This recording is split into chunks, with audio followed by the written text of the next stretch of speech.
It was another late shift for Officer Jake Marshall, the kind he both loved and loathed. The quiet hum of his squad car was almost comforting, a far cry from the chaos he used to thrive on in his younger days. The streets were calm, bathed in the dull glow of streetlights. Downtown was quiet enough to hear the faint wail of a distant siren, and Jake leaned back in his seat, gripping the steering wheel loosely. He was tired, not from the hours, but from the monotony. At 48 years old, Jake wasn't the cop he used to be. He had traded his wild streak and reckless ambition for a steady, unremarkable routine, which suited him just fine. His colleagues teased him for taking the slower beats, but Jake didn't care. He didn't need adrenaline anymore, he needed stability. And maybe he needed the silence to drown out his thoughts. His radio crackled to life, snapping him out of his haze.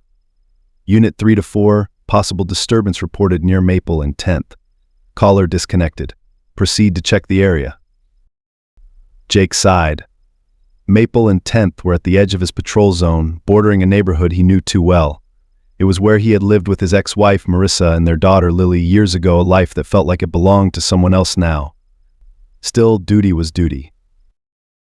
He adjusted the rearview mirror, glancing at his tired eyes before responding, Unit 3 to 4, en route. As he turned onto Maple, a sense of unease settled over him. The street was shadowed by old trees and lined with aging houses. Even after all these years, he could navigate it with his eyes closed.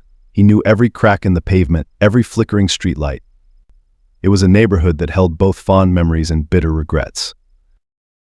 Jake parked a block away and stepped out of his car, the crisp night air biting his face.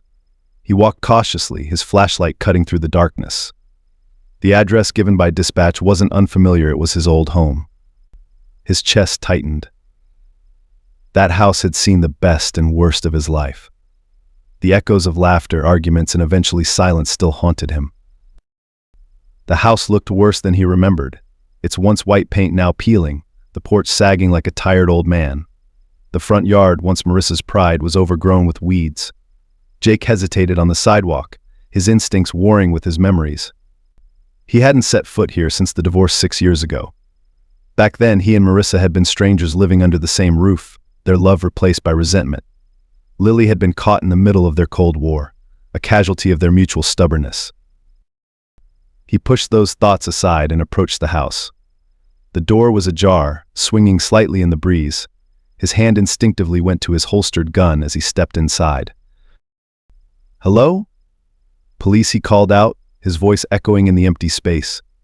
The air was thick with the smell of mildew and something faintly metallic. The living room was dark, its furniture covered with dust and neglect. A broken lamp lay on the floor, and the silence was deafening. Jake moved carefully, scanning the room. "Anyone here?" "This is the police." A faint sound broke the stillness, a whimper, soft and trembling. Jake froze, his heart thudding. It was coming from the hallway closet. "Hey, it's okay," he said, softening his tone. "I'm here to help." The closet door creaked open as he approached, and his flashlight illuminated a small figure huddled in the corner. A little girl, no older than 8, stared up at him with wide, tear-filled eyes. She clutched a stuffed bear, her tiny body trembling. "Lily," Jake whispered, his voice cracking. It was her, his daughter. The same curly chestnut hair, the same freckled nose. But her face was pale, her eyes hollow. It had been years since he had seen her, and in that moment she looked both familiar and alien. "Daddy," she whimpered, her voice barely audible. Jake's knees almost gave out. He dropped to her level, his flashlight shaking in his hand. "Lily, what are you doing here? Where's your mom?" Tears spilled down her cheeks as she clutched her bear tighter. "Mommy's gone. They took her." Who took her?" Jake's voice was urgent, but he tried to stay calm. The last thing he wanted was to scare her more. "I don't know," she said, sobbing. "I heard them yelling, and then Mommy told me to hide. She said you would come."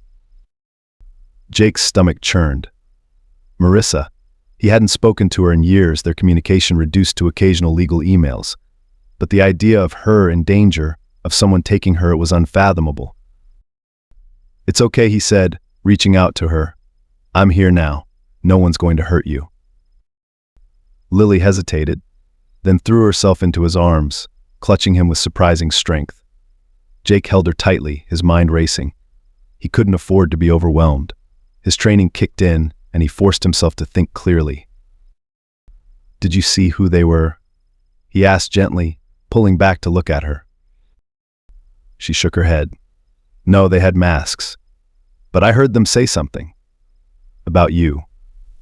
About me." His pulse quickened. "They said you'd pay," she whispered, her voice trembling.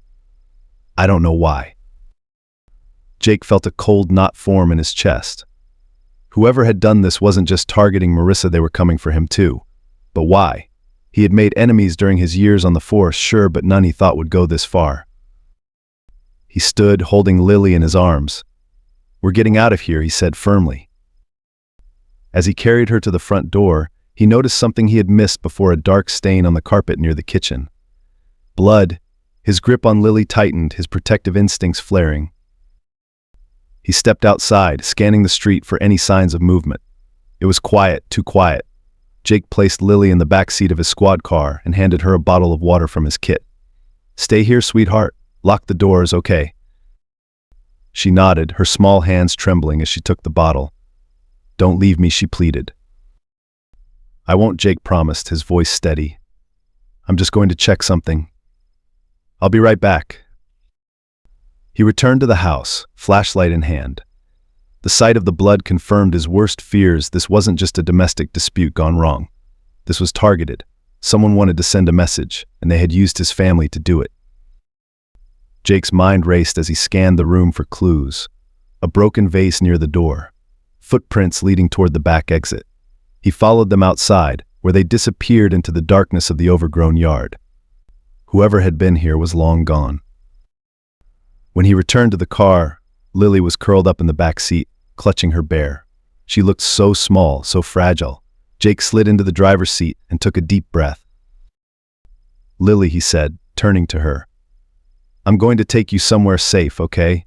We'll figure this out together." She nodded, her eyes brimming with trust.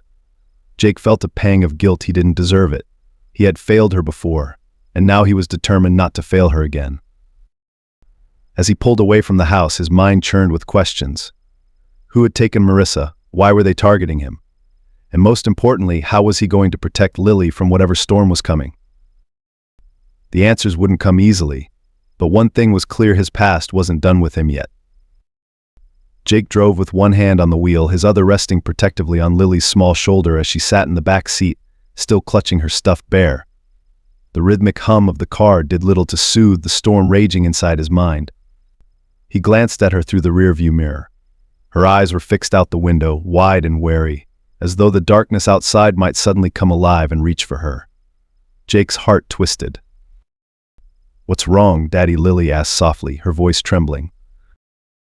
Jake forced himself to smile, though it didn't reach his eyes. "Nothing, sweetheart. Just thinking." That was a lie. He wasn't just thinking, he was trying to untangle the chaotic knot of emotions and questions that had wrapped around him since the moment he saw her huddled in that closet. Who would hurt Marissa? And why? The words Lily had whispered earlier, "they said you'd pay," echoed in his mind, each repetition sharper than the last. Someone had gone to extreme lengths to send him a message, but who? Jake turned down a quieter road, heading toward the only safe place he could think of: the police precinct. It wasn't ideal. He hated the idea of exposing Lily to the fluorescent-lit chaos of his workplace, but it was the one place he knew she'd be protected. As he drove, he spoke carefully, trying to piece together the story without overwhelming her. "Lily, I need you to tell me everything you remember about tonight. Anything you heard or saw could help me find your mom." Lily hesitated, fidgeting with the bear's worn ear. "It was scary," she whispered. "I heard yelling. Mommy told me to hide, and I stayed really quiet. Then I heard footsteps. They were loud, like stomping. They broke stuff." She clutched the bear tighter, her voice breaking. "I wanted to call you, but Mommy said never to touch the phone unless it was really, really bad." Jake swallowed hard. He remembered teaching her how to dial 911 when she was little, his voice calm and reassuring, not knowing that someday she might actually need to use it.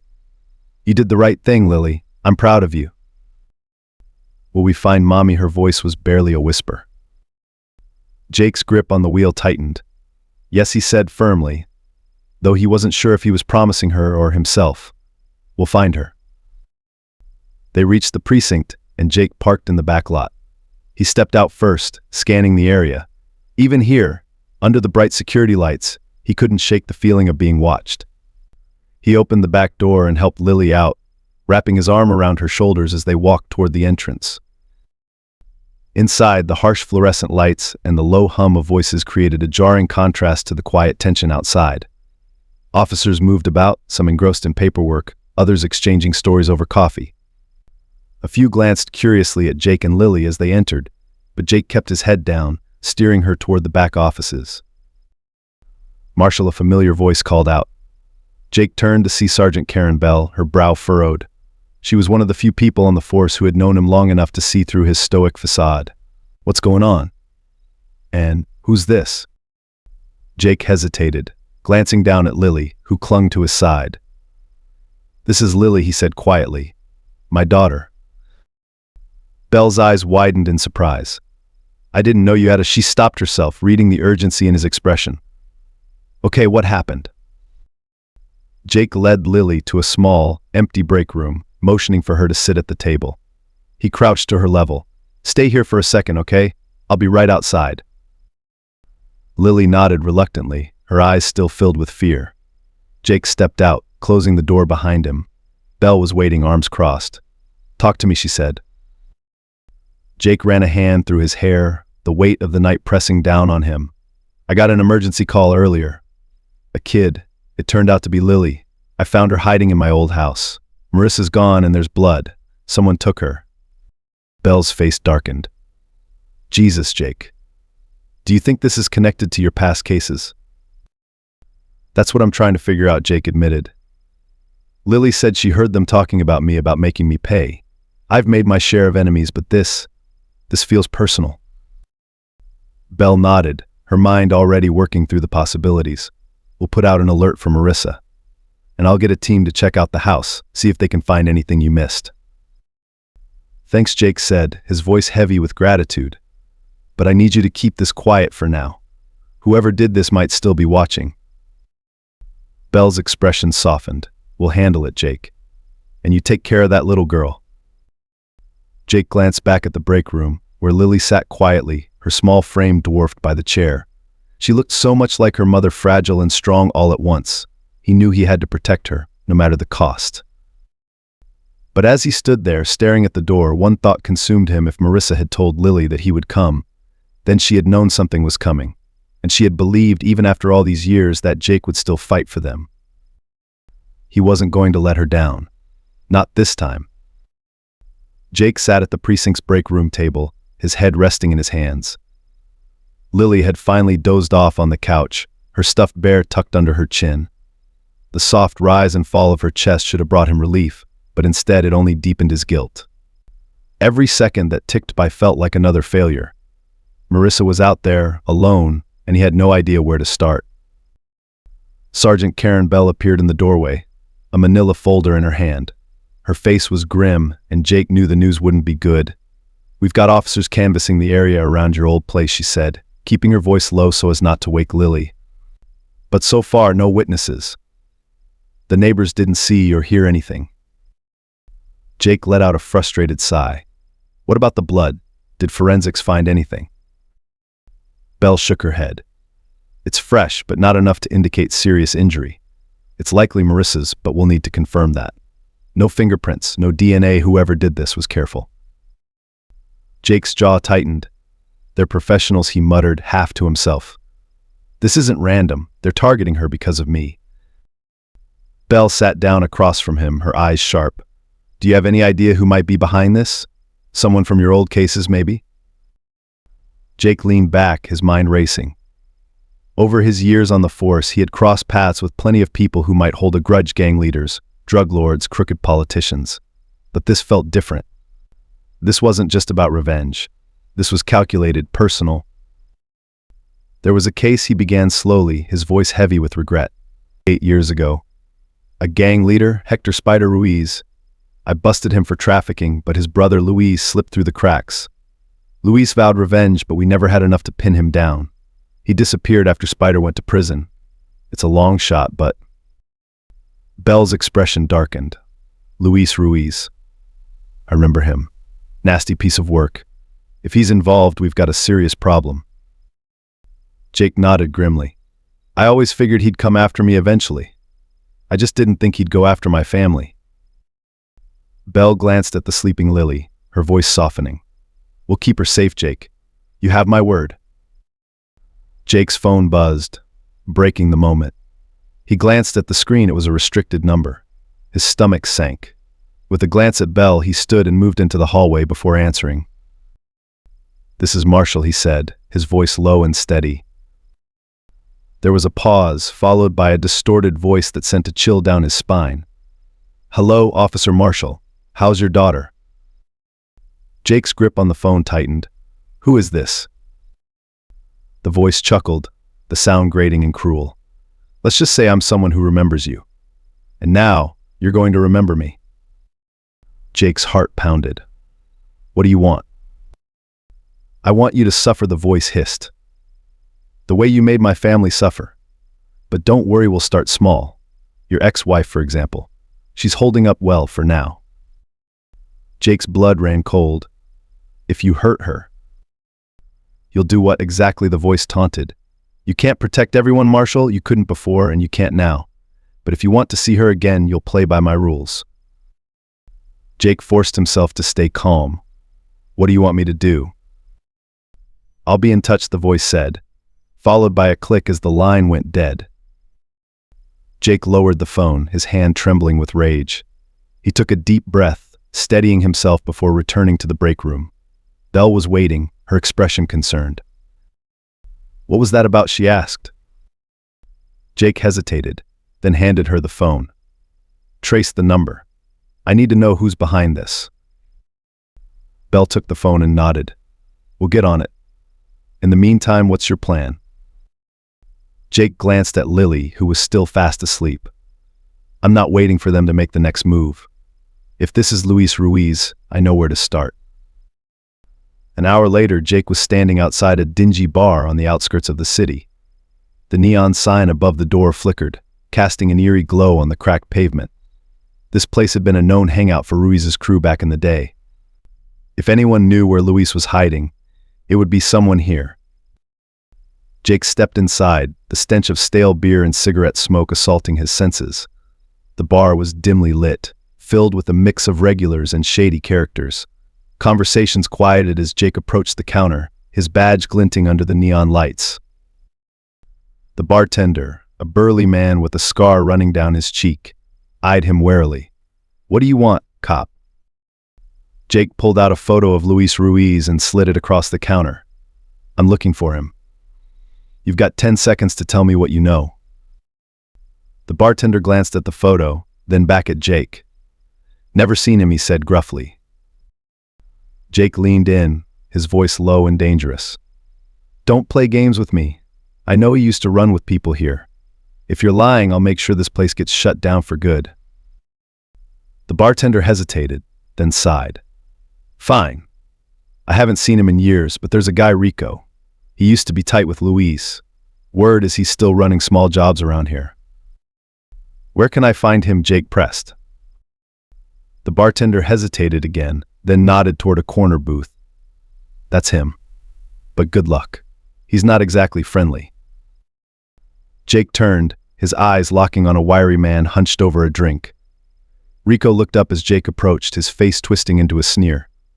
Well, if it isn't the famous Jake Marshall, what brings you to my neck of the woods? Jake didn't bother with pleasantries. He slid into the booth across from Rico, his eyes cold. Luis Ruiz, where is he? Rico laughed, a harsh, mocking sound. Why would I tell you?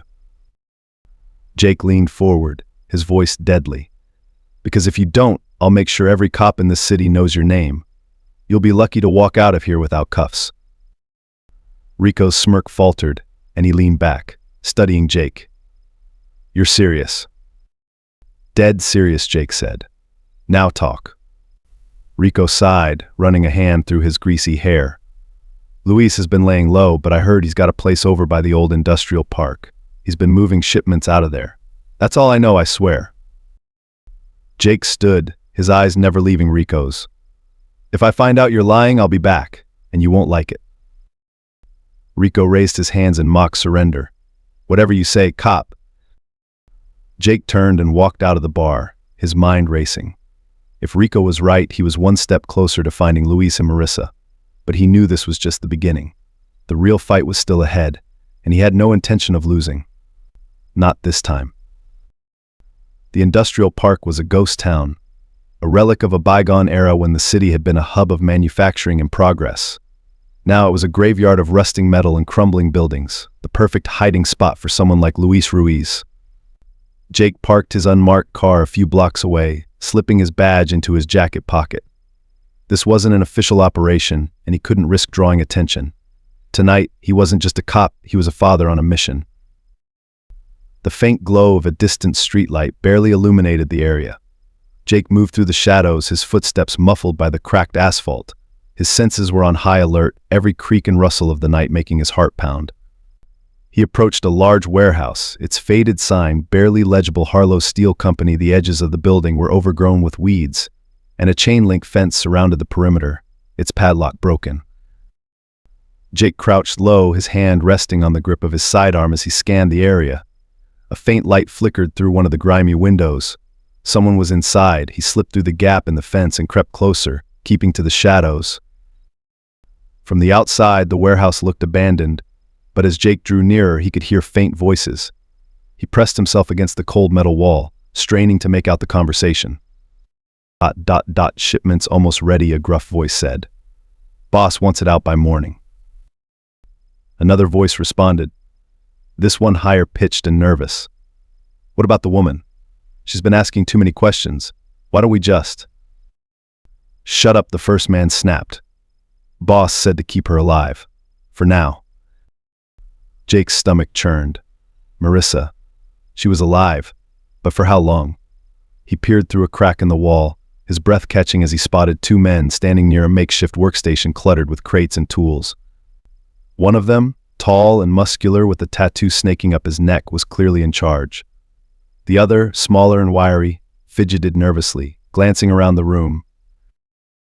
Beyond them, Jake spotted a steel cage in the corner of the warehouse. His heart sank as he saw a figure slumped inside. Even from this distance, he could tell it was Marissa.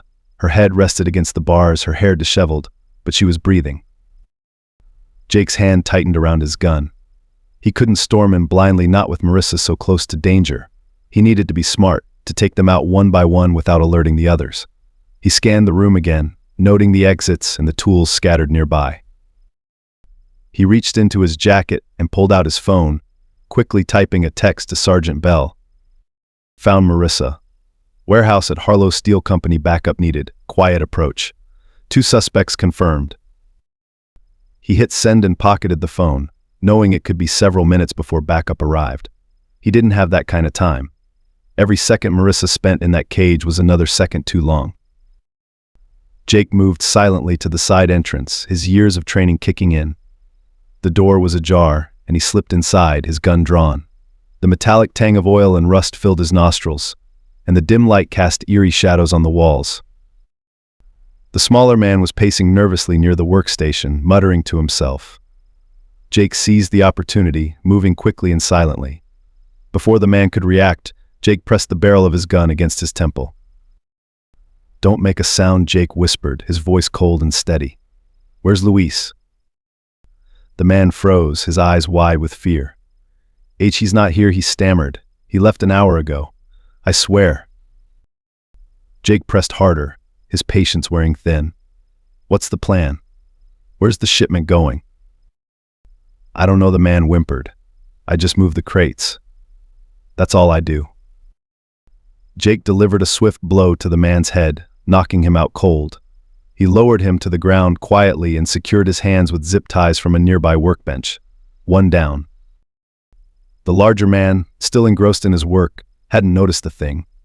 Jake crept closer, his movements precise and controlled. A faint creak underfoot made the man turn, his eyes widening as he spotted Jake. Don't! The man began, but Jake's fist collided with his jaw before he could finish. The man stumbled back, crashing into a stack of crates. Jake lunged, slamming him against the wall and pinning him in place. "Where's Luis?" Jake demanded, his voice a growl. The man sneered, blood dripping from his split lip. "You're too late, cop. He's long gone." Jake's grip tightened. "Where is he taking the shipment? Talk." The man laughed bitterly. "You think this ends here? Luis isn't afraid of you, and neither am I." Jake's patience snapped. He grabbed the man's collar and slammed him into the wall again, harder this time. "Where's the shipment going?" Dock 12, the man spat, his defiance faltering under Jake's glare. "Midnight. That's all I know." Jake stepped back, keeping his gun trained on the man. "You better hope you're telling the truth." Before the man could respond, the sound of sirens in the distance grew louder. Backup was arriving. Jake turned to the cage where Marissa was still slumped, her eyes fluttering open as the commotion reached her. "Marissa," Jake called softly, rushing to her side. He knelt, his fingers trembling as he examined the lock. "It's me. You're safe now." Her eyes met his, filled with exhaustion and relief. "Jake," she whispered, her voice hoarse. "Lily." "She's safe," Jake assured her, his voice firm. "I've got her." He retrieved a bolt cutter from the workstation and snapped the lock. The cage door creaked open, and he gently helped Marissa to her feet. She leaned against him, her strength nearly gone. The warehouse doors burst open as officers flooded in, securing the area and taking the two suspects into custody. Belle appeared, her eyes scanning the scene before landing on Jake and Marissa. "We've got this," Belle said, nodding. "Get her out of here." Jake didn't need to be told twice. He guided Marissa out of the warehouse, his determination stronger than ever. He wasn't finished. Luis Ruiz might have slipped through his fingers tonight, but Jake was coming for him. And this time he wouldn't stop until the man who had torn his family apart was brought to justice. Jake's hands clenched the steering wheel as he drove through the rain-slicked streets toward Dock 12. The city seemed unusually quiet, as though it were holding its breath for what was to come. Marissa sat in the passenger seat, pale and bruised, her head leaning against the cool window. She hadn't said much since Jake had pulled her out of the warehouse. Her silence was heavy, filled with more emotion than words could convey. "You don't have to come with me," Jake said, his voice low but steady, breaking the silence. Marissa turned her head slowly, her tired eyes meeting his. "You think I'm going to sit this one out, after what they've done?" Jake glanced at her, his jaw tightening. He didn't have the energy to argue. "You should be resting." "And leave you to deal with this alone," Marissa said, her voice hoarse but resolute. "No. This is my fight, too." Jake didn't push further. He understood. This wasn't just about him anymore, it never had been. Luis Ruiz had targeted both of them, and Marissa deserved her chance to confront the man who had tried to destroy their lives. Still, Jake's protective instincts made his stomach churn at the thought of her facing more danger. They pulled into a parking lot near the docks, the salty air heavy with mist and the faint sound of waves crashing against the pier. Jake turned off the engine and sat for a moment, staring out at the labyrinth of shipping containers stacked high, like a metallic maze. Somewhere in that maze was Luis Ruiz, and Jake wasn't leaving without him. He reached into the back seat and grabbed a duffel bag containing a bulletproof vest, an extra firearm, and a flashlight. "Put this on," he said, handing Marissa the vest. She took it without a word, slipping it on over her tattered shirt. As Jake adjusted his own vest, he caught her watching him, her expression unreadable. "Do you really think this is going to end tonight?" she asked softly. Jake met her gaze. "It has to." Marissa nodded, her jaw tightening. "Then let's finish it." They stepped out into the cold night, their footsteps muffled by the wet pavement. Jake's radio crackled softly as Sergeant Bell's voice came through. "Marshal, we've got officers stationed around the perimeter. No one's coming in or out without us knowing." "Good," Jake replied, his voice clipped. "Stay sharp. Luis won't go down without a fight." He turned to Marissa as they approached the main entrance to Dock 12. The massive metal doors loomed before them, slightly ajar. A faint glow spilled out, and the sound of low voices carried on the wind. Jake drew his gun, signaling for Marissa to stay close. They slipped through the opening, moving silently into the cavernous space beyond. Rows of shipping containers stretched out in every direction, casting long, ominous shadows under the dim industrial lights. Jake's sharp eyes scanned the area, his ears straining for any sound. He spotted movement near the far end of the dock, a group of men unloading crates from a container onto a waiting truck. Among them was Luis Ruiz, his sharp features unmistakable even at a distance. Jake motioned for Marissa to stay behind a stack of crates while he moved closer. "Wait here," he whispered. "I'll handle this." Marissa grabbed his arm, her grip firm. "Be careful." Jake gave her a curt nod before slipping into the shadows, his steps deliberate and silent. He crept closer to the group, his gun steady in his hand. Luis was barking orders, his voice cutting through the night like a whip. "Get those crates loaded." "We don't have all night," Luis snapped, his impatience evident. Jake moved into position, his pulse steady despite the adrenaline surging through his veins. He took a deep breath, then stepped out of the shadows, his gun trained on Luis. "Luis Ruiz," he called out, his voice echoing through the dock. "It's over." The men froze, their heads snapping toward Jake. Luis turned slowly, his face breaking into a cold, predatory smile. Well, Luis said, his voice dripping with mockery. "Officer Marshall, I was wondering when you'd show up." Jake didn't flinch. "Drop the weapon, Luis. This ends now." Luis chuckled, spreading his arms wide in a mock gesture of surrender. "And here I thought you'd want to talk. After all, we've got so much history." "Drop it," Jake barked, his voice hard as steel. The men surrounding Luis began to shift uneasily, their hands inching toward their weapons. Jake tightened his grip on his gun, his gaze flicking between them. He was outnumbered, but he wasn't backing down. Luis took a step forward, his smile fading. "You really think you're going to walk out of here alive? You're just one man, Marshall. You can't stop this." Jake's jaw clenched. "Maybe not, but I can stop you." Before Luis could respond, the sound of footsteps behind Jake made him tense. He glanced over his shoulder to see Marissa stepping into the light, her eyes blazing with determination. "Jake's not alone," she said, her voice steady despite the danger. "And you're not as untouchable as you think." Luis's eyes narrowed, his expression darkening.